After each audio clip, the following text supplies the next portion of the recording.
I mean, we evolved as mammals, by the way, to seek connection, right? The moment you're born, the expectation is to connect, right? Yes. The expectation is to be held. The expectation is to be embraced in the context of community. We do not live in silos and isolated, even though we have a sort of philosophy, right, that is like rooted in rugged individualism. Nothing is individualistic about how we actually live. Like, we are communal beings. Hey, Better Together fans! Better Together with Maria Menounos. Yeah, well, as you can guess, I am not Maria Menounos. I'm Mr. Maria Menounos. Kevin Undergaro here.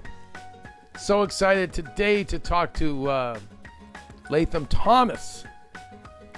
This act of standing in your power ignites a force within that glows from the inside out. Yeah, and I don't know why that one really just hits me. I love it. Can you read it again for those in the back, Kev? Yes. This act of standing in your power ignites a force within that glows from the inside out. Mm-hmm. And on the surface, it sounds like, oh, yeah, wait, that's cool. Yeah, be your best self. No. But I feel like... It's finding that power. Right? And Yeah. and holding that spot and it changes everything around you. Right. I'm guessing. Right. But... Well, and it's the whole... I'm excited to get into this with her because it's that idea of we can't look for external validation, right? It all comes from within. From within. So, ooh. Named I'm one ready. of Oprah Winfrey's Super Soul 100, Latham Thomas is the founder of Mama Glow, a global maternal health and education brand serving birthing people along the childbearing continuum. But even more than that, Latham Thomas is on the vanguard of transforming the wellness movement, offering advice on so many areas of life improvement. Cultivating her wellness practice, over nearly a decade, she has served as doula and lifestyle guru for the likes of Alicia Keys, Anne Hathaway, Ashley Graham, DJ Khaled, Gabrielle Union, and more. The Heal Squad and Better Together welcome Latham Thomas. Latham, thank you for being here. Thank you so much for having me. How are you? I'm ready to go to school. Hey, I can already tell from everything that you offer. I'm like, okay, I'm going to be learning a lot today. So I'm ready. There was one other quote of yours that I didn't use. It's a long one. And I purposely didn't use it because I want to read it now and I want you to explain it because I feel like, I just feel like it's going to speak to a lot of people when you interpret it. Okay? Sure. We are attached to the idea that our feelings and anxiety are a reflection of the situations we are already in. But the truth is quite the opposite. Our fear is in the fact attracting the very situations and people that justify our fear-based beliefs. Fear is a resistance to the ebb and flow of life, and our lives need to be fluid. Okay. Can you interpret, teacher? Professor Thomas, please. You're so funny. Yeah, I think it's really interesting when we hold close to things that propel us to to become fearful. I think about the things I'm afraid of. One of the things that was coming up for me most recently was, around death and dying, right? And when I sort of explored what it was that I was most afraid of, it was really the people, right, that I leave behind. It was really the people that have to sort of mourn the loss and then really sort of package up my life and then really sort of carry with them, what that loss means, right? And I think many of us, it's also the fear of what happens on the other side. But, having supported, my grandmother through her passing on from cancer, having supported someone in a partner, actually, who had cancer for 5 years and who is still living, and thank God for 2 years cancer-free, but who was at the threshold of death for so many years. What I was so afraid of, I came into relationship with, was almost dancing with in a way, right? And become on the other side of that to a place where I feel, more empowered in that question of, what it means to surrender and what it means to also, give a different meaning to the things that are troubling us, the things that we're really like saddled by, especially in this landscape we're living through. So many of us are suffering, right? Yeah, right. Oh, terribly. Look at this past year, Oh especially, has man. been so challenging. Yeah. But at the same time, what I like to do when we're faced with challenge, when we're faced with, when we're faced with fear, is to understand that fear in and of itself is takes away your power. Fear in and of itself, it strips you of power. It like bottoms you out. And so you don't have hope when you're afraid, right? When you move into a place where you are holding on to courage, right? And courage is actually the the living into the sensation of what fear is and still being mobilized to take action, right? And that is courage. Courage is moving with that feeling inside of you that you're afraid, but still walking one foot in front of the next anyway, right? Mm-hmm. And so, what this time I believe offers up for all of us is an opportunity to step into our courage. It's an opportunity to step into faith. It's an opportunity to, while we feel small or maybe even incapacitated by the things that are troubling us or that are making us afraid, that we still take actions that are aligned with our greater purpose and vision. And if we can keep sight of that, I think that that's what leads us into a space of hope and leads us into a space of transformation and also anchors us in change. But we have to make movement. And what fear does is immobilizes Yeah, us, it right? cripples us. Yes. That's exactly right. Yeah. Paralyzes us. Absolutely. Yeah. I love how you define courage. It's not that I have no fear, it's that I'm going to I have this fear, but I'm going to keep moving forward. Yes. And then I love, what you talked about with faith, because I'm noticing, and I don't know, Latham, if you've seen this change, but I feel like 20 years ago, and I work in Hollywood, so a lot of the Hollywood influencers, which they weren't called influencers back then, but the celebrities, it was almost Mm-hmm. like the cool thing to not believe in God. It was Mm-hmm. cool to, it was the, you, it was almost like they were smarter than we were because they didn't believe. And it was like, you have this kind of like Santa Claus view on, on God, this guy up in the clouds or whatever. And we're more evolved to realize that none of that's real. You die and that's it. And life goes on. But I'm noticing, because of this, I'm noticing how some super smart and evolved people, the one thing that I'm noticing consistently with all of them on this show is it's faith in God. And everyone, obviously everyone has, not obviously, but a lot of the people have a different view of what their God is, but they're all saying, well, God, and I love it, but I'm feeling the fact that you even just said it. I think that that's a big part of the recipe for fear, to get through fear. Yes, faith. Absolutely. And it really doesn't matter sort of what your lens on belief is, right? Like having the belief in a higher power in, I mean, you can look to nature, right? Like it doesn't have to be that we're looking at religion. You can go outside and you watch how a tree moves through the seasons. And now that we're in the springtime, we see blooming of flowers, and those flowers will fall, and there will be fruit, and then there will be fall will come, and then those leaves will shed, and then winter will come, and all of the sugars will concentrate in the roots to keep that tree alive so it can sustain itself through the winter. And then the springtime will come again, and we'll see buds, and those will become leaves. And so that, I mean, like, how can you not believe in the beauty and the magic and the majesty of what's greater than us when you see things like that, right? Yeah. So I believe that, if we can connect to whatever force that makes us feel significant, but also small, the things that Humbling. make how big we are, but also how small we are and how we're connected to everything else, can provide a safety net emotionally and mentally to contextualize the things that are happening, right? So if I remind myself that sort of like a little tiny fly on the backside of a cow, right? In the grand scheme of things. Yeah. Like, then all of these things that are like really not as important, because like those things dissolve a little bit, Mm-hmm. and I can focus on the things that are more impactful. I can focus on the things that I actually have the ability um to change, Impact. to Yeah. affect Yes. impact in my life, right? Yeah. Yeah.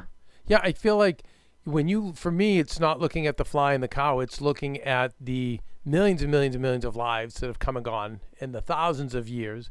And then you say to yourself, my God, we're just a little speck and we're only here for such a brief moment. That's But I right. think the other thing that you just said that I think that we need to convey to people, I need to remind myself of, is that we are all connected. Mm-hmm. And so when we're seeing things go on in this world, when we're seeing brutality, we're seeing all these things, it affects all of us. It's not just one group of people. It's because we are all connected. Yeah. And I wish, Yeah. and I can't wait for you to meet Maria, my wife, because she is the biggest believer of this, and she has to poke me and remind my old self that, Mm-hmm. hey, that could be, see that person that you're seeing on video getting beat up? That could be this friend of ours who you're like brothers with. Then what Yeah. would you say? And you Yeah. go, oh, so yeah, we are all connected. And I think that we forget that now more than ever, but we need to be reminded of that now more than ever. Absolutely. Absolutely. I think it's such a powerful lesson in really anchoring in humanity, right? Like Mm-hmm. just softening and realizing and reminding ourselves that, like you said, this could happen to any of us, and Yeah. all of us are here to really be in relationship with each other. I mean, we evolved as mammals, by the way, to seek connection, right? The moment you're born, the Yeah. expectation is to connect, right? The Yes. expectation is to be held. The expectation is to be embraced in the context of community. We do not live in silos and isolated, even though we have a sort of philosophy, right, that is like rooted in rugged individualism. Nothing is individualistic about how we actually live. Like, we are communal beings. And so that is why when there's suffering at the extent that we see that's happening in the world, all of us are impacted, even if we're not actually experiencing it ourselves. We are all impacted. And that's why I think there's so much emotional turmoil, and what we see that like rising in terms of mental health disorders Mm. are sort of on the rise now. I mean, how many therapy commercials have you seen, whether it was on social media, Instagram, like an app? I see therapy commercials everywhere. And Latham, it's an epidemic. I've said it. This is this century's dilemma is really it's going to be mental health. isn't that right? I The agree with you. Yeah. I agree with you. Yeah. So Yeah. Latham, what do you do with, okay, and we know that the social media and the phones and stuff are great. I use mine. It's made my life so much easier. But we all know that taken to the next level, it is catastrophic as well too. So when Absolutely. you're working with your clients, your individuals, yeah, how do you help them with that? Because I don't know. I guess I'm cutting ahead, assuming that that's what leads to a lot of the anxiety. But maybe I there's more. Yeah, I think social media definitely leads to anxiety. I think it's a great tool, Yeah. right? I think having a way to connect with people is a fantastic tool, but it's also a cruel master. You know, like if you are, you know what I mean? If you're like ruled by these devices, if you're ruled by technology, if you're ruled by social media, I think that, yeah, it can make your life really challenging. And so, I have a rule for like how I engage with it that I want to share. And I learned this from a marketing professional, somebody from Ogilvy, I think, at the time. And this was many years ago when it first kind of came out. And it was like, and I was sort of figuring out, like, I don't think I even realized what Instagram was for. My friend was like, you have to get on. And I was like, wait a minute. So it's like Facebook, but you just put pictures. And she's Hmm. like, yeah. But I'm like, why would I do that? There's Facebook. She's like, no, it's different. And then it turned out that it was like my favorite way to express, right? Was through Instagram. But this is what I learned, which the acronym is ICE. And it stands for, these are the sort of like rules for what to post, right? So everybody take out your little notebook. Yep. Okay. Yep. So the I stands for inspiration, right? C, connective. E, entertaining, and E, educational. Okay. So it has to inspire, meaning like lift people up, lift their spirits. It has to connect in some way. So, you'll see things in the comment sections where people are sharing resources or finding each other as a result of something that you posted, or feeling some sort of, connection to whatever it is that you said that made them feel at ease or made them feel seen. It has to educate, right? So, provide some sort of information that or a perspective that people didn't have, and it has to entertain, right? So it can be any of those things or all of those things. But if it's none of those things, you shouldn't post, right? So inspire, connect, educate, or entertain. Those are the lenses through which we should use our social media. And if we're not using it for that, the post is not going to be like impactful, then it's garbage that's like cluttering the social media atmosphere, right? It's part of the problem. A lot, right? Yeah. You're doing a lot of things that you're wondering, why am I feeling this way? Well, if you look at something and it makes you feel not good about yourself, it makes you feel less than, it makes you feel isolated, whatever it is, then it's probably not moving through these ideas that I just shared in terms of rules and language for how to share, because the intention was not one of those things, right? So if I'm seeing something and it's like someone just shares like, I don't know, their vacation, but they do it in a really like kind of like annoying way, right? Like, oh, look at me. And like that, the intention is not to inspire or to connect or educate or entertain. The intention is to like brag and make people feel like I have better than you, right? Yes. So what the person receives who watches that is they get a message that essentially perpetuates that they're not enough. So when we think about what we're putting out and we think about what we're consuming, that is a big thing. So I always think about with folks that come and they're like, oh yeah, like whatever, they're heavily on social, to do like a edit, right, of who you follow. Take a lot of people off that, like, if you see them, you're like, oof, that makes me feel not good about myself. Unfollow or block or delete or whatever it is. Like there's all these tools now. You can mute people so that they don't know that you unfollowed them, but that you don't have to see their content. You can start following people or accounts or even hashtags that are of interest to you, of things that inspire you, educate, or help you feel like you're in a community, right? So you can really curate what you're consuming, because what we consume can also consume us. And so that's really important for us to think about, like, what's eating me, and when our consumption gets to a place where we're taking in things that affect us and affect our ability to be in in relationship with ourselves in a way that feels that feels like you're in right relationship with yourself, where you're honoring yourself, where you feel self-esteem, right, where you feel confidence. And that's not every single day, obviously, that vacillates for all of us. But you don't want to wake up and the first thing you do is go in a phone and start scrolling for validation, or scrolling for or posting things for the validation of strangers, right? So it is really important, I think, to curate the spaces that you're in, to really like take care of like what you consume, so that it doesn't consume you, right? So making sure that you have things that really feel good and aligned. And I think this is a rule for everyone, and also to phone fast. Like I take days where I don't even, like days on end where I don't go on social. And sometimes it's like a week I don't go on or something, and I'll come back.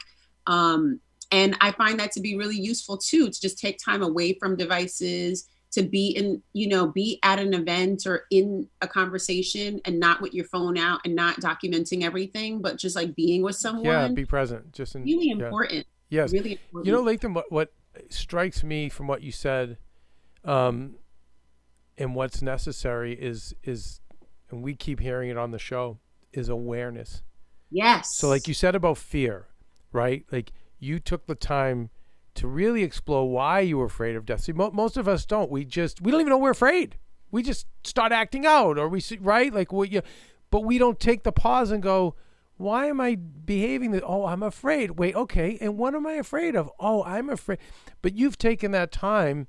And I think it's the same with applying ICE when it comes to the social media and the phones. No one's taking that time to pause. Right. And say, I don't really feel that good when I'm looking at this, when I'm listening to this, when I see this.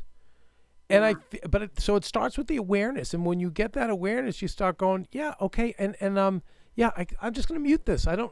This isn't making me feel good.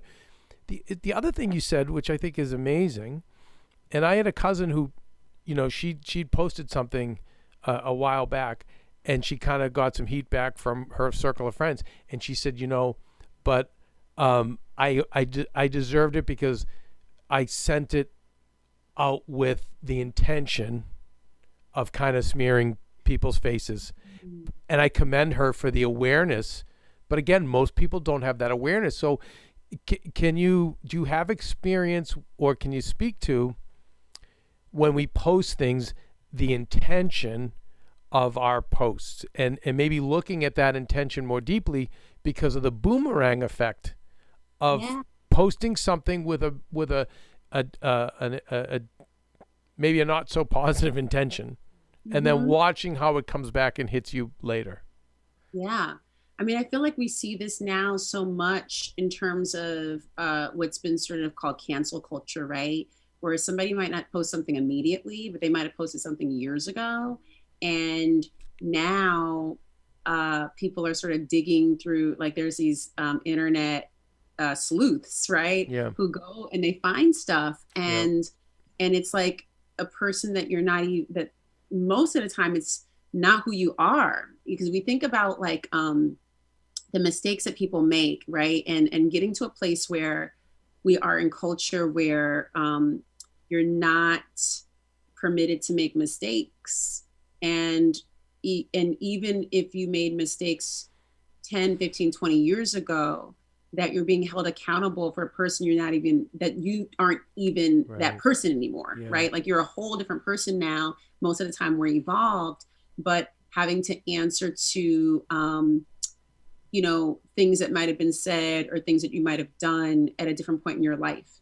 And I think what it speaks to in terms of this, where we are now is, we live in sort of a putative society, and this idea of like this sort of public punishment, public, what is it called when you kind of, like platform the abuse for everyone to see, publicly shaming, right? Yeah. This publicly shaming is becoming more popular. And I think it's also very harmful to, to ridicule and spotlight people when they're suffering through the mistake or having to pay for it. I think that it's already embarrassing enough to have to like deal with the fallout of whatever you did, right? That you don't need people also kind of jumping on top of you, using social tools to essentially disappear you. I think that is also very harmful. So there's ways that I think that we can dialogue, that can be communicative, that can be different than just calling people out, but this idea of calling in, which is more like, let's sit and be in relationship. Oh, I like that. Don't call out, call in. Let's call in. Tell me about that. Yeah, instead of, me publicly saying this harmful thing about you, instead, maybe I offline reach out and say, hey, can we have a conversation about this thing that occurred? Or I saw this thing on social, texting you privately to have a discussion or discourse around this thing, why it was harmful, how you could do things differently. That's the better way, especially when you have people's information. Instead of what you'll see instead is almost like how do you call this? I guess it's just like it looks like a circus when people who know each other have a public debate for everyone else to see and judge and participate in online. It's ridiculous. So I think that it's like not an adult way for us to function.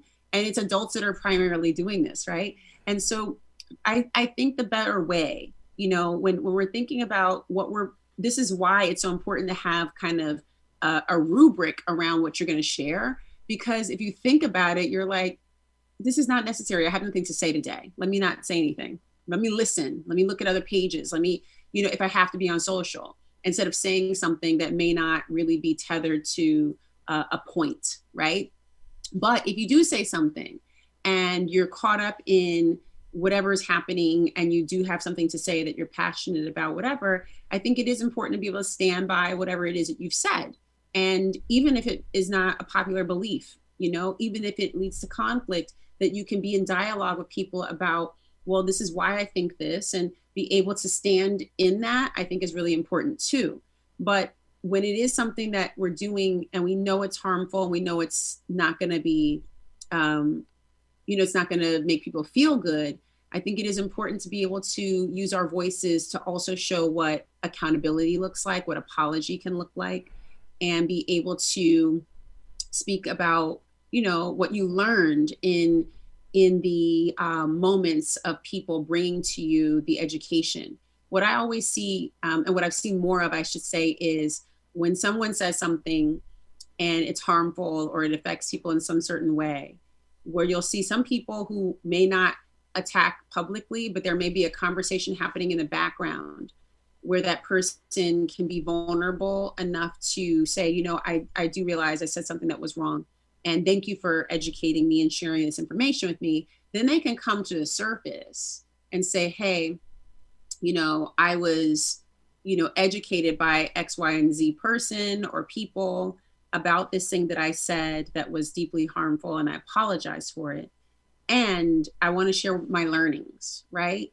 Like that's the way that we can be in right relationship with ourselves and our community, and show and model what accountability looks like. Because everybody makes mistakes, but you shouldn't be, I think like this idea of canceling, this idea of, eliminating somebody basically. Yeah, you can't eliminate people, but also the idea that, but why it's so effective, this word, is because we are inherently connected. We are inherently dependent upon being a part of the collective or the group.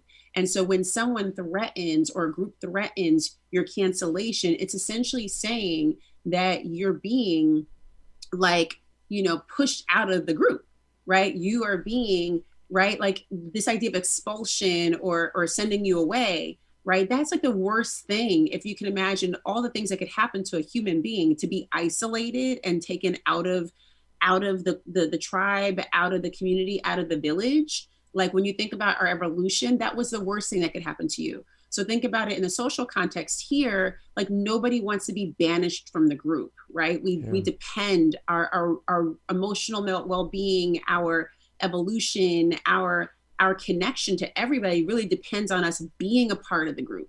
And so that's why that's so effective of a punishment, right? Yeah. But it's also something that if you think about it, is it really right to do though? Is it really right to like throw people out? Or is there a way to, find a way to heal, find a way to address the harms and use that as a learning, right? And then have people not feel like they have to be pushed out because of like a mistake or something they may have said in the past. Yeah, and it's easy to say, well, that's, you chose that life because you're a celebrity when we see celebrities canceled. But I'm seeing that I have parents whose children are in high school, in junior high, and people creating cancel accounts on Instagram for the kids, Yeah, it's crazy. And so it again, we're all connected. So, you know what I mean? Like, so it's not just the top tier people that are dealing with it. But yeah, I think I think, again, if people would just pause more and realize we're all connected. So when you realize when you're part of you have the pitchfork and the torch and you're ready to destroy somebody and spew toxicity. I think if you could just pause and have that awareness and say, wait, how is this going to affect me someday and the collective and the group? And no one's doing that. Or why does this make me so angry? What this person said or did, and maybe explore that. But yeah, Deepak Chopra, who I know is connected with Oprah and probably has connections to you too. His thing is that we play many roles in this life, and we have many faces, but we're not the one role or the one face. Yeah. At all. So we're gonna say things inappropriate at times, and yes, and we can change, but also we could just have had a bad day. I mean, how many times I feel so bad with celebrities that if they're not on in their private lives 100% of the time, I'll hear stories like the nicest celebrities in the world. By the way, I have a Mr. Rogers story where he yelled at a bunch of my kids who were my friends and swore, "Get the hell out of here," and it's like, but we don't allow people to have a bad day, like to have a bad moment, to have a bad reaction, and it's not fair. And I always say it's like this Disney view of life we have. It's good guy, bad guy. It's not like that. Everybody has bad days. Everyone's going to let you down every now and again. Mm-hmm. But doesn't necessarily encapsulate the total of who they are. That's right. Yeah. And so working with moms right now in the birthing process through COVID, like, what has that been like, and what advice do you have for some of the moms that are birthing right now, but then also in that like first year or two during this? Great question. Like this year has been really intense. I think, again, talking about the isolation, right? Like so many people were pregnant and isolated, we're coming on the sort of tail end of COVID. And so you're seeing some opening now and people being able to sort of move back to some semblance of normalcy. And so that I think is really great for folks who have not been able to see family members for a long time. I had a niece who was born April 4th of 2020. So she's a year old. I still haven't met her. I was supposed to be at her birth. And wow. It was like, it was a month into the quarantine, right? So I couldn't travel, I couldn't see her. And that's the same for so many people, right? That they have family members, grandparents who haven't met, grandchildren yet. And also, parents that have had to carry the financial weight, the economic pressure, have had to carry the emotional weight, but also the toil that parents take on with a newborn. Not being able to have date night, not being able to socialize, not being able to have like time away that's really important, but also not being able to invite in community to help. And again, in thinking about how we evolved, parenting was also not an isolated event. Parenting was something that like community stepped in to also support with, right? Caregivers like grandparents would come over, family members bringing food, people coming over to just neighbors, like, even maybe, yeah, do all these things. But, and also your elders who teaching you things, right? Like how to change a diaper, how to breastfeed, how to, set up a bottle or whatever it is. Like people aren't getting that support because of the distance, right? And so that was very challenging for many people. Entering into the hospitals, doulas were in the very early part of the pandemic, excluded from hospitals. And at one point, partners were even excluded. Imagine having to give birth and not even have your partner there. So that was really crazy. And now doulas are back in the hospitals in most places. And that started probably back in the fall of 2020 that doulas came back in. And so births are pretty normal now. The only thing is you're wearing masks if you have support people there. So your husband or partner has a mask on, your doula has a mask, and everyone in the room is wearing a mask. I would say the experience postpartum, getting home and transitioning into new parenthood, a lot of the care is virtual now. And so people might have their doula come in, but they might also have them do like postpartum virtual support. So they're doing kind of like Zooms and things like that, FaceTiming. Um, but I would say that like we spoke about in terms of the emotional needs, the therapy, the need for licensed mental health support is on the rise. Mm. A lot of people who've lived through COVID, and people who would normally characterize themselves as, like mentally fit, have really struggled this year. Mm-hmm. And that includes providers. One of the things that I'm on a mission to do with our foundation that we have Mama Glow Foundation, which is sort of the nonprofit arm of our work.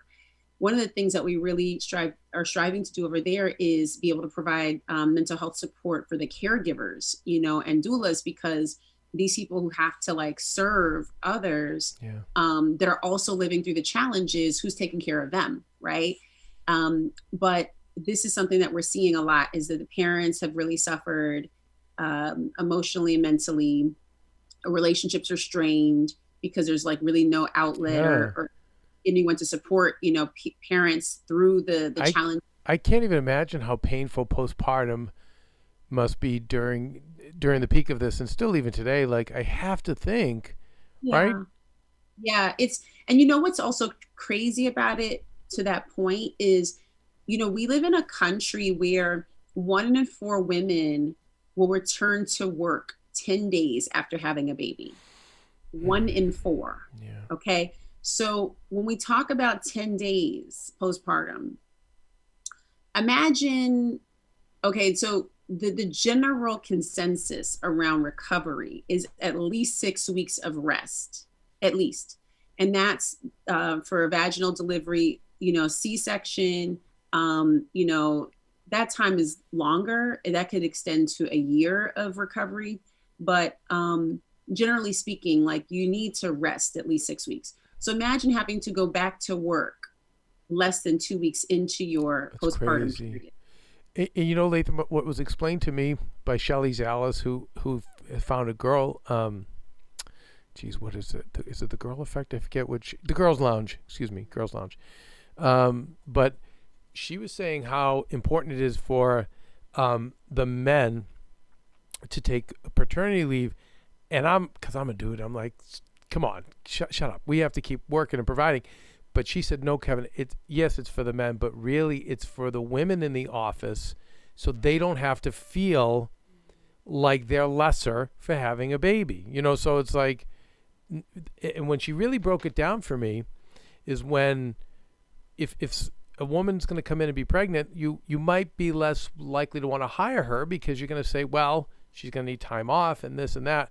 But the dude's not gonna. But if we make it for everybody, that there's maternity and paternity leave, she's like that. So she educated me. She's like, that's the value, because now it's like, no, if you have a child, then this is just part of it, and we're gonna treat men and women equally. So then the women can really get that time.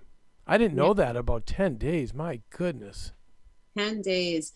And some, because we don't have a paid federal leave policy for all parents, this might be extended to 6 weeks for some people, depending on where they work. But I mean, really, people have to cobble a postpartum, care plan together, because it's not part of how we do things in the United States. There are other countries that are so generous, with time that could be anywhere between 6 weeks to 6 months.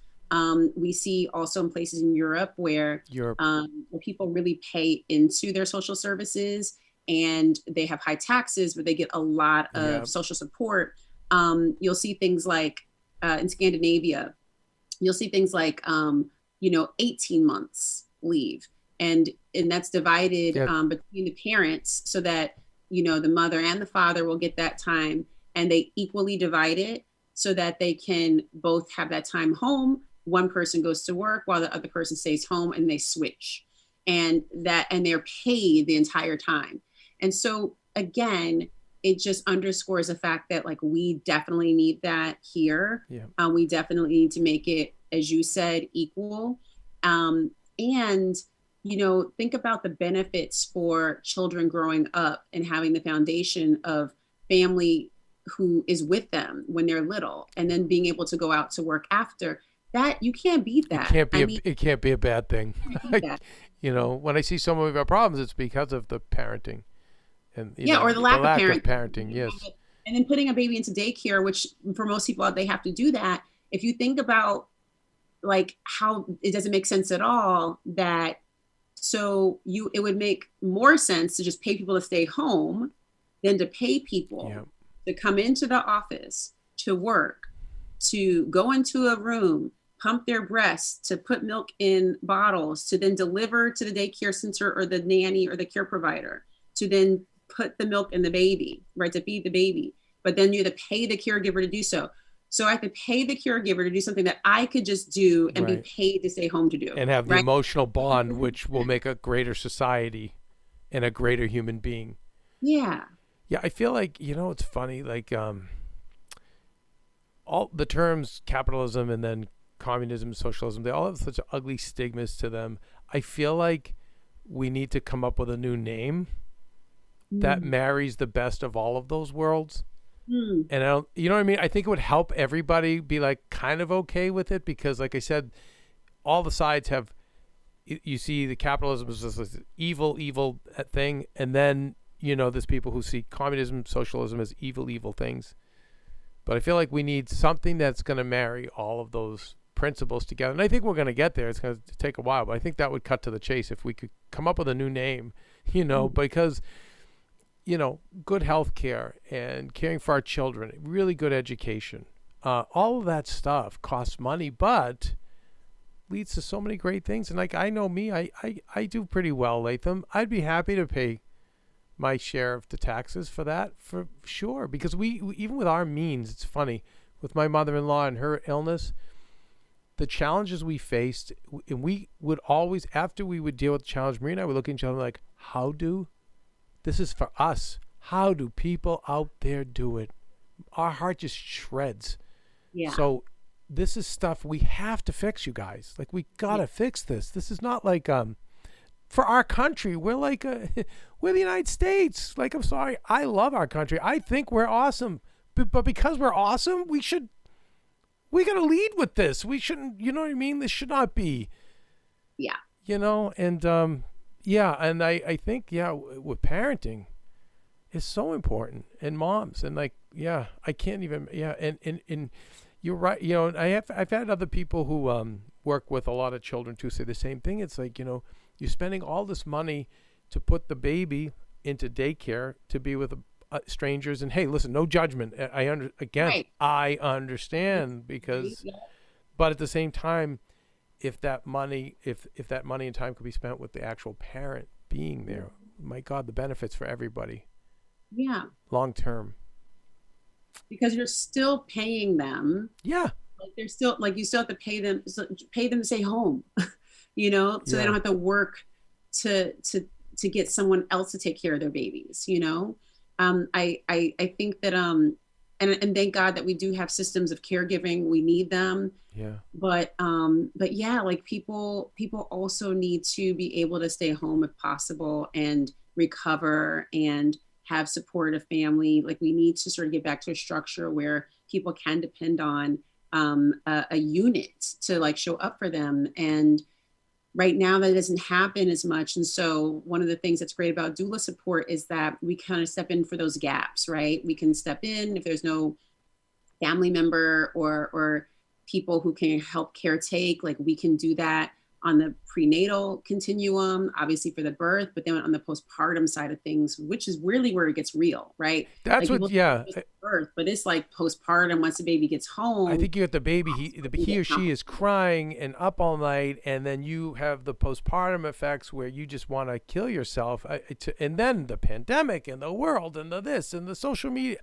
My heart just, you're right. Like, that's the moment that I feel like right now, that's the 911, of that we have to jump in on. And it's like, do you have recommendations, Latham, for people that are, I'm in postpartum and I don't have the means, and I've got this new baby and I'm in the middle of all of this. Like, are there some hacks that you can recommend for people? Yeah, absolutely. So, one of the things that I really love that did emerge in this moment, um, in normal circumstances, if you were looking for a therapist, they had to be local, they had to be in your same state, right? Just based on the legalities and licensing and stuff. And so now with COVID, the restrictions sort of got lifted to where anybody who is licensed could use HIPAA compliant technology, and Zoom is one of those technologies, for instance, that could be used, and could have telehealth conversations. Those conversations could be with a therapist that you found on Instagram, right? It could be somebody who's on a sliding scale, which most people will do. So if you can't afford whatever their hourly is, many people were accommodating people based on what they can afford. So that's number one.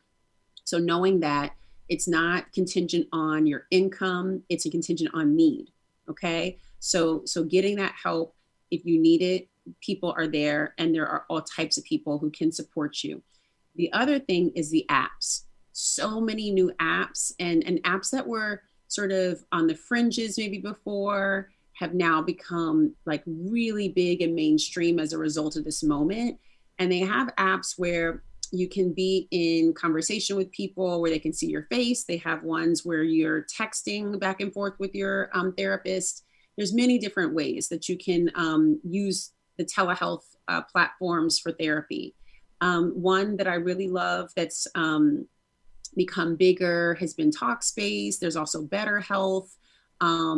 There's a service called Alma, a service called Octave.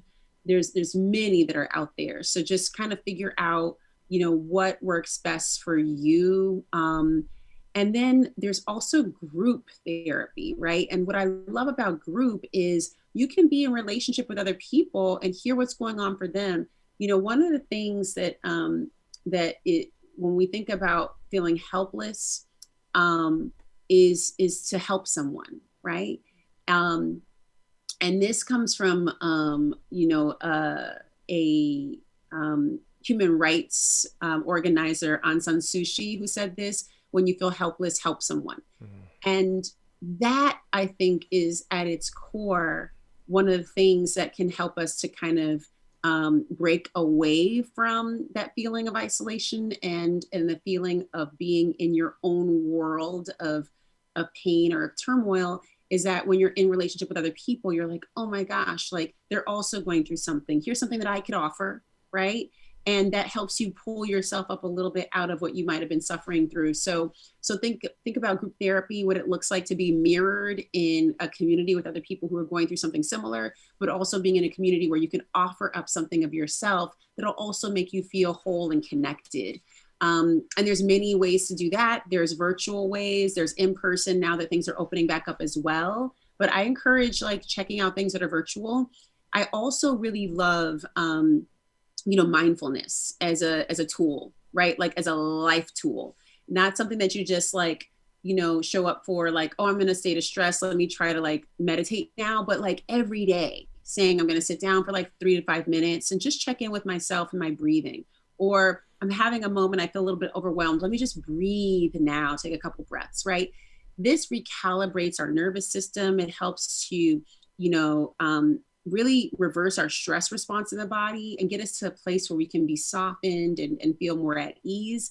And, breath is life force. It's our freedom. It's our creative energy. It's everything that sort of keeps us alive, right? Mm-hmm. And so connecting with your breath every day, getting fresh air, going outside, taking a walk. These are mindful things that we can do, I always start the day like that, where we have a roof. And so I'll go sit on the roof and I'll feel the fresh air against my skin, and I'll close my eyes and I'll just take a couple breaths. I'll think about things I'm thankful for. Sometimes I write those things down, but that kind of like calibrates my day, right? So that I'm moving with calm, and that also includes like, keeping your phone off for a little while. Like don't go straight to your phone, to your text messages, or to your emails, or to social, but start your morning off like just with quiet, with your own thoughts and the things that are happening around. Get to see the trees and they're blowing in the wind, and maybe smell some flowers, or, water your plants, whatever is going on in your life that you can just draw things down to that moment of presence is critically important. And these are things that we can do, And do you recommend too, Latham, for like as children get older, to have the children do this with you as well? Absolutely. I was just going to say, even when they're tiny, they could be in your lap and you can be meditating. I used to have my son and he would crawl in and out of my lap and around me and stuff. Sometimes he would be sleeping and I would place him in my lap while he was asleep, or I would let him fall asleep in my lap and I would just meditate. At the time, I used this app called Insight Timer. It still exists.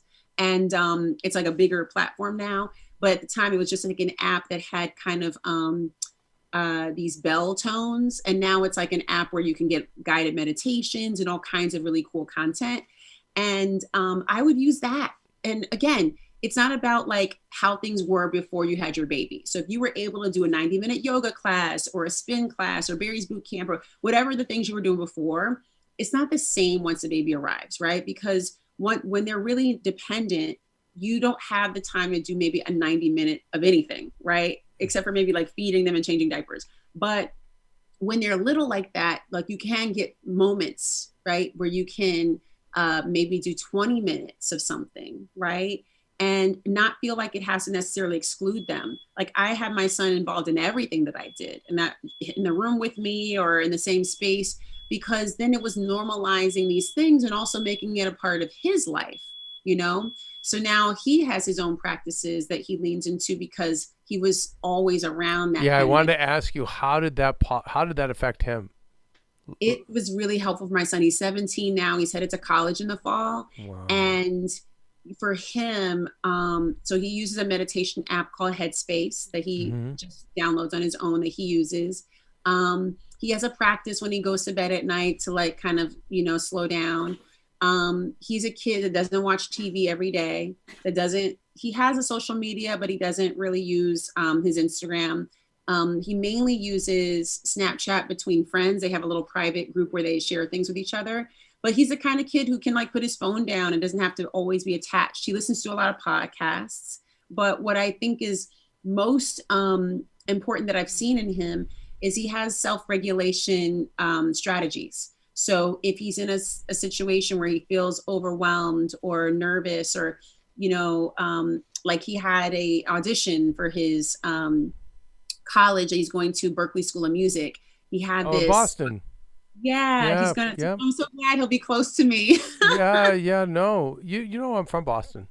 So that's great. So yeah. I took classes there. I played drums, so I took classes there. Berkeley is like, it's insane, isn't it? So I'm so excited. He's gonna love it. Best town. The audition was crazy, right? So he had to prepare for that, and so he did these tools, right? Like in preparation, he was like doing his meditation and visualizing, and so I think that I'm just grateful that he has his own tools, and so I think that it's never too late, and it's also never too early. Never too early to start these things. Wow. Okay, Kels, lots of good information. Lots of good stuff. And more to come. She's so awesome. Yeah, she's very special. Just a very like calming presence. I could listen to her all day. And then we find out her son's very successful as a little DJ. He's been DJing since he was like 5 or 6. Yeah. Anyway, all right, until part 2, Kelsey, what do we do? Till part 2, you guys, remember to be nice people, make good choices, and be present.